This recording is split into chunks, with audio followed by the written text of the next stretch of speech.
Olá, quarto ano. Vamos começar agora a nossa aula de Geografia. Vamos dar início hoje ao segundo capítulo. Na aula passada, o que foi ficado de atividade para vocês, o que eu deixei de atividade para vocês, era apenas atividades, questões pessoais. Então, nós já vamos começar direto com a abertura do nosso capítulo, Então, aqui você observa essa imagem de abertura, correto? Tem um menino com um binóculo, alguns animais. Então, paisagens naturais. Nesse capítulo, você vai estudar de que forma podemos proteger o meio ambiente para que ele não seja destruído ou transformado pelas atividades humanas. A imagem de abertura apresenta uma parte da Serra da Capivara, que fica no Piauí. Você sabe qual é a importância desse lugar? Por que precisamos preservar áreas naturais como essa? Então, todos nós falamos muito em preservação, Mas, de fato, o porquê que essas áreas elas devem ser preservadas. Na seção Conversa Vem diz o seguinte: a Serra da Capivara é apenas uma das unidades de conservação que existem em nosso país. E você sabe o que é uma unidade de conservação? Sabe para que ela serve? Será que existe alguma aqui perto de onde nós moramos? Então, existem muitas áreas que são conhecidas e visitadas por turistas que são apreciadores do convívio com a natureza.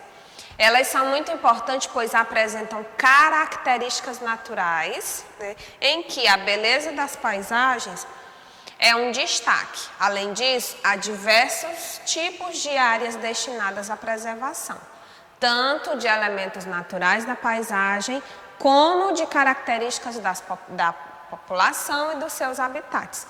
Elas são chamadas unidades de conservação. Então, aqui você observa, essa imagem que é do Parque Nacional Marinho dos Abrolhos, na Bahia. Então, olha que lugar lindo, que imagem linda. Quantas espécies não são encontradas aqui? O quanto importante não é que a gente faça a preservação desse lugar. Na página 162, nós temos a RA, que vocês vão ver.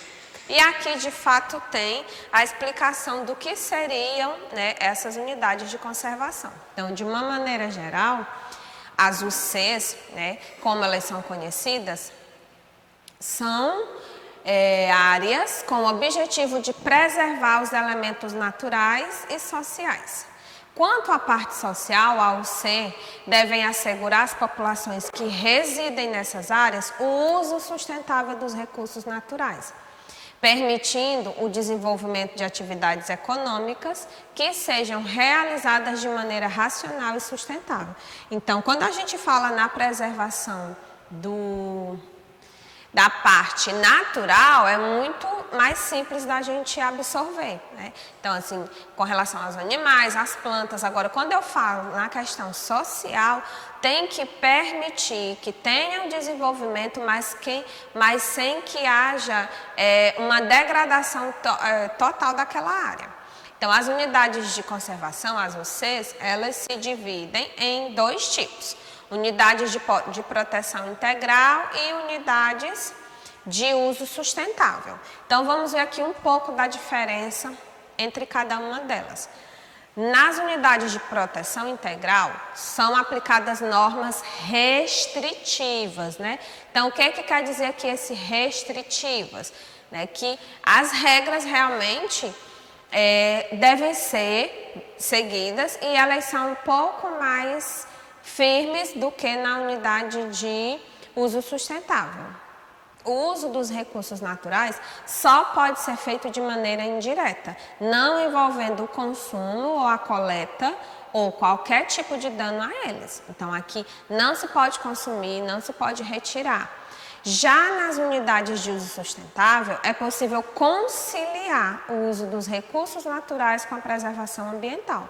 Então, diferente de proteção integral. Quando eu falo aqui nos tipos de uso, a de proteção integral é usada em recreação, em contato com a natureza, turismo ecológico, pesquisa científica e a educação e a interpretação do meio ambiental. Já no uso sustentável, pode ser realizada atividades que envolvam coleta e uso dos recursos naturais.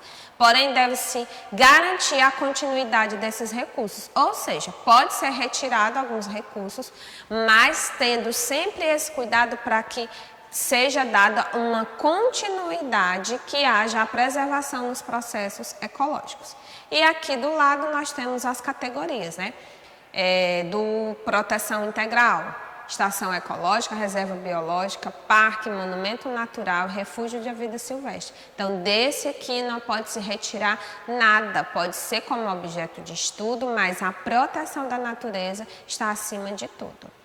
E no uso sustentável, vem área de relevante interesse ecológico, florestal nacional, reserva de fauna, reserva de desenvolvimento sustentável, extrativista, área de proteção ambiental e reserva particular. Então, daqui pode se retirar sim, só que tendo o cuidado para que haja uma continuidade daquelas espécies que ali estão, certo?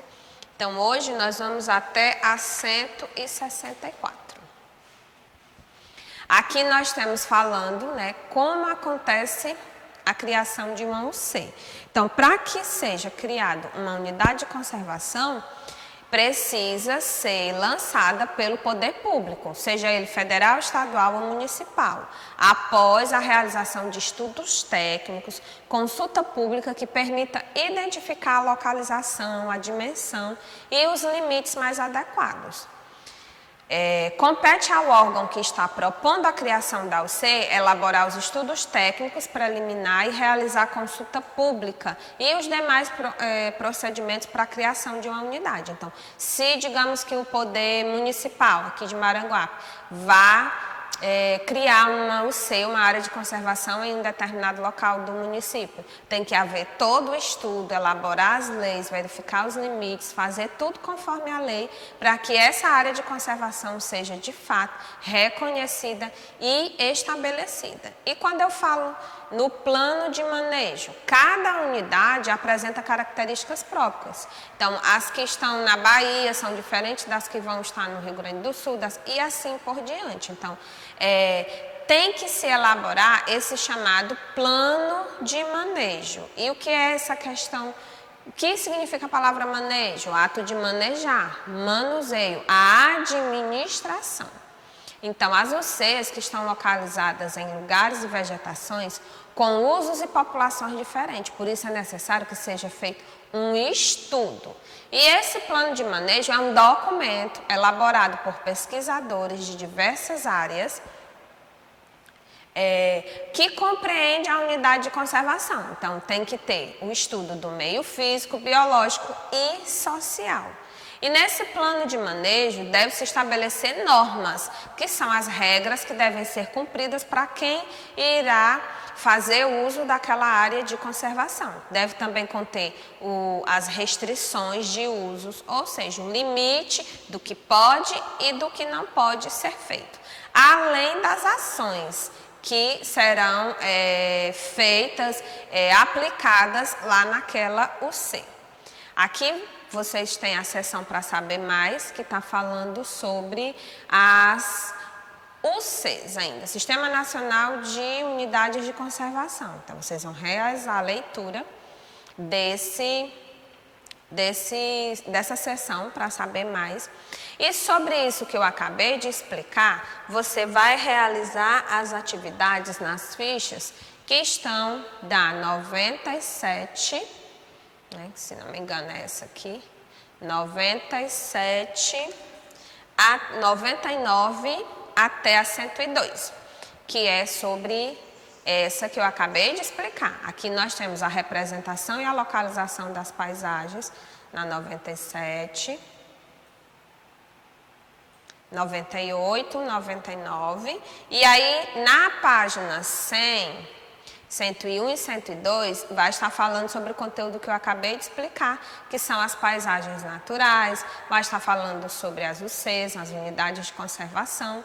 Então, vocês vão realizar atividades 99 até a 102.